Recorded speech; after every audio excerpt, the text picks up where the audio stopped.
सेवा दरवर्षी वेगवेगळ्या आश्रमाला तुम्ही भेट देता ना, एकाच ठिकाणी दरवर्षी नाही. आमचा जो इथला परिक्रमा प्रेमी ग्रुप आहे धनंजय नाईकदादा पेंद्र शेवडे म्हणून आता त्याचे काम बघतात ते जे आहेत ते पहिल्यांदी 1 वर्ष आम्ही रंगपुराला सेवेला गेलो होतो. रंगपुराला मी 2 वर्ष खरं सेवेला गेले.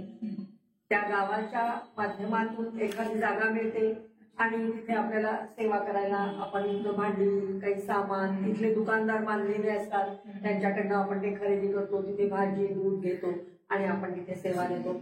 असं रंगपुराला होतं. नंतर रंगपुराचा आश्रम ग्रामवासियांना देऊन टाकला. नंतर सद्धारा म्हणून बर्मानघाटच्या जवळ आहे तिथे काही काळ आश्रम होता तिथेही मी गेले होते सेवेला. 1 वर्ष बर्मानघाटला आश्रमात सिद्धेश्वर मंदिरात तिथल्या शंकराच्या देवळात सेवा दिली गेली. तिथेही मी सेवेला गेले होते. त्यानंतर आता यावर्षी अमरकंटकच्या जवळ आणि दिंडोरीच्या जवळ टेडी संगम म्हणून आहे तिथे आश्रम होता. 1 वर्ष जबलपूरला कुशावर्तेश्वर जिलेरी घाट म्हणून जो आहे तिथे सेवा इथल्या ग्रुपने दिली. म्हणजे असं दरवर्षी निरनिराळ्या ठिकाणी सेवा दिली जाते आणि इथून ग्रुपने आम्ही ते सेवा करण्यासाठी जातो. तसंच पदम घाट म्हणून आहे नरसिंगपूर जवळ तिथेही मी सेवेला जाते. करोंदी घाटला सेवेला गेले होते. अपर्णा अभ्यंकर म्हणून आहेत त्यांचा तो आश्रम त्यावेळेला होता तिथे करोंदी घाटला तेव्हा मी तिथे सेवेला गेलेले होते. अशी दरवर्षी कुठे ना कुठे सेवा द्यायला जाते की आपण जे ऋण घेतलेलं आहे ते अल्प तरी अंशाने त्याची फेडणं असं नाही पण उतराई होण्याचा एक मार्ग म्हणून मी तिथे सेवेला जाते. असं ते ठरवलंय की शारीरिक क्षमता आपल्याकडे जोपर्यंत आहे तोपर्यंत ही सेवा आपण करायची. नर्मदा परिक्रमा हे तप आहे त्यामुळे हे तप आपल्याकडून झालं पाहिजे आणि परिक्रमावासियांची सेवा म्हणजे सेवा हा ज्ञानाचा दारवट्टा आहे असं उंबरठा आहे असं ज्ञानेश्वर माऊलींनी म्हटलेलं आहे. त्यामुळे सेवा परमो धर्म हा असंही आपल्याला सांगितलं जातं. त्यामुळे ही सेवा करण्यासाठी जर आपल्याला दरवर्षी काही मी एकच परिक्रमा केली जास्त परिक्रमा दरवर्षी परिक्रमेला मी जात नाही पण सेवेला मात्र दरवर्षी जाते. परिक्रमा याचा अर्थच प्रदक्षिणा असा आहे तर परी हा शब्द त्याच्या आधी आहे म्हणजे एक ध्येय काहीतरी तुमच्या डोळ्यासमोर असलं पाहिजे लक्ष असलं पाहिजे आणि त्या लक्षाचा आधार घेऊन इकडे तिकडे नजर न हटू देता आपण ही परिक्रमा करायची. परिक्रमेत आपल्याशी संवाद आपल्या आत्मोन्नतीकडे लक्ष हा भाग असला पाहिजे. ही कशी करते तिला किती वेळ लागतो त्याचं काय चाललंय इकडे आपलं कुठेही लक्ष असता कामा नये. जगदनुभव योगे पनुनी मम अधिक शक्ती उद्धरणी हे जसं सावरकरांनी म्हटलेलं आहे त्यांच्या काव्यामध्ये त्या हेतूने मी या परिक्रमेला गेलेले होते आणि ह्या परिक्रमेमध्ये खरोखरीच आपल्याला अधिक शक्ती प्राप्त होते आणि मी केल्याने देशात मनुजा येत असे शहाणपण त्याप्रमाणे इतिहास भूगोल आपल्याला सगळं लक्षात येतं. तिथल्या लोकांची परिस्थिती काय आहे ते राहतात कसे तिथे असलेले संतांचा संघ आपल्याला प्राप्त होतो. त्यामुळे आपल्याला तेही खूप महत्वाचं असतं. या सगळ्यासाठी आपलं मन खूप सशक्त असणं गरजेचं असतं. ही परिक्रमा करताना मनाने कुठे विचलित होऊन चालत नाही. मन कमकुवत पडलं की परिक्रमा पूर्ण होत नाही. त्यामुळे मन नियंत्रणात ठेवणं हे अतिशय गरजेचं असतं. मन नियंत्रणात ठेवण्यासाठी वसिष्ठांनी रामाला 4 गोष्टी सांगितल्या होत्या. त्यातली पहिली गोष्ट संत संघ. हा संत संघ नर्मदा परिक्रमा काळामध्ये आपल्याला अगदी सहजपणे प्राप्त होतो. अनेक आपण महाराष्ट्राला संतांची मांदियाळी म्हणतो. आता वारकरी गेले वारीला तर अनेक संत त्याच्यात आपल्याला भेटतात. त्या वारीला जर आपण गेलो तर तसं नर्मदा परिक्रमेमध्ये आपल्याला अनेक संत मिळतात सज्जन माणसं मिळतात आणि त्यांचा संघ अगदी सहजपणे प्राप्त होतो. एरवी प्रवास करून सुद्धा आपण त्यांच्या संगतीत जाणार नाही. गरुडेश्वरला वासुदेवानंद सरस्वती आहे नारेश्वरला आहेत आपले नारेश्वरचे स्वामी जे आहेत काय त्यांचं नाव आता माझ्या लक्षात रंगावधूत स्वामी आहेत त्यांचा सहवास मिळतो. भालूरला प्रतापे महाराज आहेत भारतीताई नेपाला आहेत. म्हणजे असे समाजसेवा हे संतांचंच काम आहे. तेवढं मोठं त्यांनी नर्मदालय उभं केलेलं आहे. आज किती विद्यार्थी त्यांच्याकडे राहून शिक्षण घेत आहेत. तेवढे उत्तम संस्कार त्यांनी त्यांना दिलेले आहेत. म्हणजे महाराष्ट्रातली एक स्त्री नर्मदा परिक्रमा करता करता तिथला सगळा अनुभव घेते, बघते त्या मुलांची परिस्थिती आणि तिथे जाऊन एवढं मोठं कार्य उभं करते. आपण तिचे हात झाले पाहिजे. आपल्याला जमलं तर शारीरिक नाही तर मानसिक नाही तर आर्थिक कुठल्या ना कुठल्या पद्धतीने आपण त्यांचे हात बळकट करणं ही आपली जबाबदारी आहे. हा संत संघ आपल्याला परिक्रमेत सहज मिळतो. दुसरं वसिष्ठांनी आम्हाला सांगितलं की वासनेचा त्याग कर, रसनेवर नियंत्रण ठेव. ह्या परिक्रमेमध्ये कांदा लसूण आपल्याला खायचं नाहीये, तळकट तेलकट तुपकट असं काही खायचं नाहीये. सात्विक अन्न असतं.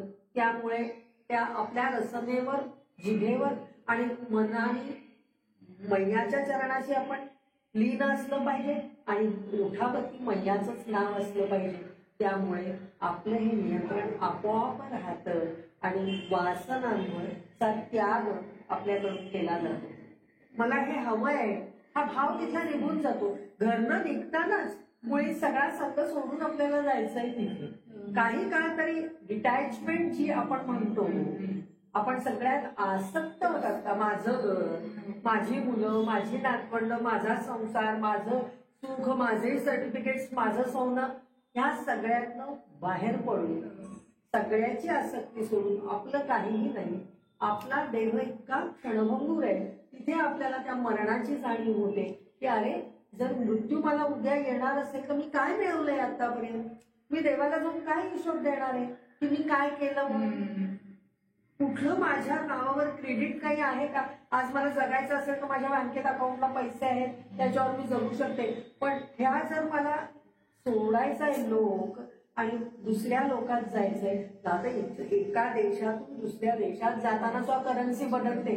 मग त्या पलीकडे आपल्याला जायचंय तर तिथली करन्सी आपल्याकडे आहे का? ती पुण्याची करन्सी म्हणजे नामस्मरण आणि आपलं आचरण. त्यामुळे वासनांचा त्याग महत्वाचं आहे. अध्यात्मशास्त्र विचारणा असं वसिष्ठांनी रामाला सांगितलं होतं. मग अध्यात्मशास्त्र म्हणजे काय? गीता भागवत काढून रोज वाचलं म्हणजे अध्यात्मशास्त्र आलं का? आपल्याला समजलं का?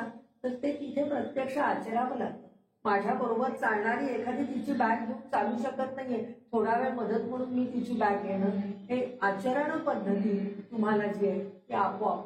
तुला ताप आलाय का? तुझ्या बरोबर आज मी थांबते इथे असं म्हणून त्याला मदत करणं, हे सहज माणुसकी आहे तिथे जागी होते. आणि आपल्या कदाचित आपण शेजारच्या घरात इथे जाऊन विचारणार नाही तुम्ही आजारी आहात का, तुम्हाला काही मदत हवी आहे का, किंवा पण तिथे मात्र आपल्याकडून ती कृती मैयाच्या कृपेमुळे सहजपणे घडून येते. त्या अध्यात्मशास्त्र त्याच्यात आपल्याला दिसतं. आणि चौथी गोष्ट आहे प्राणस्पंदन निरोध, म्हणजे श्वासोच्छ्वासावर नियंत्रण. ज्या वेळेला आपण सातत्याने 5, 10, 15, 20, 25 किलोमीटर चालतो त्यावेळेला श्वासावरती नियंत्रण. तुमच्या लंग्स मध्ये ताकद पाहिजे ना, तुमचा श्वास कसा चालतोय आणि ह्या श्वासावरती नियंत्रण तुम्ही. आपले रामदेव बाबा रोज सांगतात की प्राणायाम करा. हा प्राणायाम तिथे घडतो आपल्याला. चढ चढायचा आहे, उतार उतरायचा आहे, स्वतःला नियंत्रित करून तो उतार उतरायचा आहे. चढ चढताना सगळी ताकद आपल्याला कशी लावायची आहे, कोणत्या पद्धतीने आपण अँगलने आपण वर चढू शकतो. विचार, मानसिक संतुलन, कुठेही मन खचू न देता आलेल्या परिस्थितीला, मग ती नदी आलेली असो, पाणी आलेलं असो, नाला असो, जंगल असो, किंवा एखादी म्हैस अंगावर धावत आलेली असो, किंवा एखादा कुत्रा आपल्या बरोबर चालत असो, प्रत्येक परिस्थितीमध्ये अतिशय समतोल मनाचा राखणं हे प्राणाच्या नियंत्रणामुळे शक्य होतं. आणि हे नर्मदेमुळे आपल्याला साधतं. जे वसिष्ठांनी रामाला सांगितलं ते आपण आचरणात इथे आणू शकतो. या सगळ्या घटना आपल्या परिक्रमेच्या काळात घडतात. त्यामुळे ते सहज सुलभ अशी ही परिक्रमा होते. आणि नर्मदा मैया म्हणजे साक्षात माय माऊली म्हणा, विठू माऊली म्हणा, सद्गुरू माऊली म्हणा, म्हणजे सगळ्याची कारुण्य घन असलेली करुणाघन अशी ही मूर्ती आहे. मग ती लहान मुलगी आहे, कुठल्या रूपात ती तुमच्या पुढे येते हे तुम्हाला नाही सांगता येत. पण ज्या वेळेला तुम्ही अडचणीत सापडता त्या वेळेला ती मात्र निश्चितपणे येते आणि आपल्याला मदत करते. त्यामुळे नर्मदा प्रदक्षिणा म्हणजे अनुभवांचा खजिना आहे. सगळ्या प्रकारचे अनुभव तिथे आपल्याला प्राप्त होतात आणि ही जी आहे ही शंकराच्या घामापासून बनलेली आहे, देहापासून. रुद्रदेह असं तिला म्हटलेलं आहे. आणि तिने जेव्हा वरदान शंकराने तिला प्रदान केलं त्यावेळेला सांगितलं तुम्ही माझ्या बरोबर इथे बसती का, कारण तिचा नाश कधी होत नाही म्हणून तिला अमृता म्हटलं जातं. मेकल पर्वतावरनं आली म्हणून तिला मेकल सुद्धा म्हटलं जाते. रवरव नाच करत जाते म्हणून तिला रेवा म्हटलं जातं. तिच्या आचरणाप्रमाणे तिला निरनिराळी नावं प्राप्त झालेली आहेत. तिच्याबरोबर साक्षात भगवान शंकर तिथे आहे, त्यामुळे कंकर्म शंकर असं तिथे म्हटलं जातं. आणि अशी ही नर्मदा आपल्याला पार आली ओंकारेश्वरापासून अमरकंटक पर्यंत आणि अमरकंटक पासून पुन्हा ओंकारेश्वरापर्यंत येताना जो लक्षेत्र आहे तिथपर्यंत आपल्याला तिची साथ लाभते आणि आपलं जीवन अगदी सफल होऊन जातं. तिच्या किनारी नामस्मरण करणं, दानधर्म करणं याचं फार मोठं महत्व सांगितलेलं आहे. त्यामुळे त्याचंही पुण्य आपल्याला पदरात आपण पाडून घेऊ शकतो आणि अशा प्रकारे निरनिराळ्या लोकांचा संघ आपल्याला तिथे लाभतो आणि आपलं जीवन यशस्वी आणि उत्तम अशा पद्धतीने आपण ते करू शकतो असं म्हणायला हरकत नाही. ही नर्मदा जी आहे ती परिक्रमा करताना आपण असं म्हणतो की मी इतकं चालले, मी इतकं केलं. प्रत्येक वेळेला आपला अहंकार तिथे जागा होतो. परिक्रमा चालू असतानाच मी खेडीघाटला पोहोचले. खेडीघाटला श्रीराम महाराजांचा आश्रम आहे. अतिशय तपस्वी तेजपुंज असलेले श्रीराम महाराज. ज्या वेळेला आम्ही त्यांच्याकडे पोहोचलो त्या दिवशी मार्गशीर्षातली अमावस्या होती. ते म्हणाले आज अमावस्या आहे तर तुम्ही जाऊ नका, राहा इथे, आजच्या दिवशी प्रवास करू नका. त्यांच्या सांगण्याप्रमाणे आम्ही तिथे राहिलो आणि ते सद्गुरूच आहेत शेवटी. त्यामुळे ते स्नानाला गेले होते आणि स्नान करून ते नदीच्या एका मोठ्या चौथऱ्यावर असे उभे राहिले आणि तिथे एक संन्यासिनी आई होत्या आणि कोथरूडच्याच कुलकर्णी म्हणून त्यांच्या फॉलोअर्स अनुयायी ते तिथे आलेले होते त्यांची पाद्यपूजा करण्यासाठी. त्यांनी कमंडलू त्यांचा आम्हाला दिला. आम्ही कमंडलूने त्यांच्या पायावरती पाणी घातलं आणि ते तीर्थ आम्ही घेतलं. म्हणजे पाद्यपूजा आम्हाला त्या नर्मदाच्या किनाऱ्यावर गुरूंची करता येणं, मार्गशीर्षासारख्या दिवशी, मार्गशीर्षासारखा महिना असताना अमावस्येच्या दिवशी आम्हाला ते करता आलं. यात मला मोठं समाधान प्राप्त झालं. आणि मी त्यांना तसं म्हटलं की आज मला असं वाटतं की परिक्रमेतलं सगळ्यात जास्त सुंदर काय आहे तो आजचा दिवस आहे माझ्या दृष्टीने. तर तेव्हा त्यांनी मला सांगितलं की तुझी जशी इच्छा आहे किंवा तुला जे मनात आहे ते तुला जर मिळालं आहे, गुरुतत्व हे एकच असतं, त्यामुळे तुझे गुरु आणि मी काही वेगळे नाहीत. तर तुझी परिक्रमा जणू काही इथे पूर्ती झालेली आहे.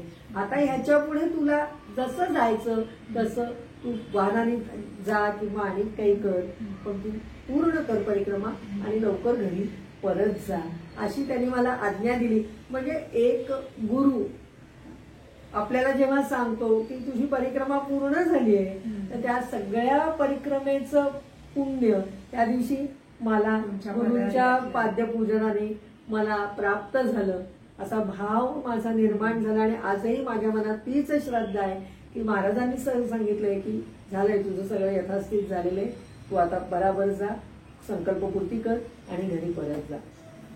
त्यामुळे मग मी फारसा पुढे विचार केला नाही. काही ठिकाणी आम्ही वाहनाने गेलो आणि नंतर अमरकंटक करून आम्ही ओंकारेश्वराला आलो, संकल्पपूर्ती केली आणि 22-23 जानेवारीला काहीतरी आम्ही तिथून निघालो. म्हणजे 13 नोव्हेंबर ते 23 जानेवारी एवढा काळ माझा अतिशय आयुष्यातला सगळ्यात सुखाचा, समाधानाचा, सौभाग्याचा जो काळ आहे तो मला प्राप्त झाला या नर्मदेमुळे. असे महाराजांच्या कृपेने, मैयाच्या आशीर्वादाने ही माझी परिक्रमा सुफळ संपूर्ण झाली. असा एक अनुभव माझा अतिशय चांगला माझ्या दृष्टीने असलेला. की सद्गुरूंचं पाठबळ लाभणं ही फार मोठी गोष्ट मला मिळाली. नर्मदे हर, नर्मदे हर, नर्मदे हर. त्या परिक्रमेत असतानाच मला एक काव्य मैयाच्याच कृपेने मैयाच्या वृत्तीमुळे झालं तर ते मी म्हणते आणि आपण हे करूया. मैया मोरी मैं नहीं पैदल आई, रेवा मोरी मैं नहीं पैदल आई, हाथ पकड़ के तूने चलाया, राह दिखा के तूने संभाला, मैया मोरी मैं नहीं पैदल आई, रेवा मोरी मैं नहीं पैदल आई, भोजन प्रसादी तूने दिलाई, समय समय पर राह दिखाई, तू ही लेकर आई, मैया मोरी मैं नहीं पैदल आई, रेवा मोरी मैं नहीं पैदल आई, तेरी कृपा जब मुझ पर बरसी, मैं दौड़ी चली आई, मैया मोरी मैं नहीं पैदल आई, रेवा मोरी मैं नहीं पैदल आई, कण कण में ही तू ही समाई, शक्ति बनकर साथ दिलाई, तू ही मुझ में समाई, मैया मोरी मैं नहीं पैदल आई, रेवा मोरी मैं नहीं पैदल आई, मैं नहीं पैदल आई. नर्मदे घर, नर्मदे घर.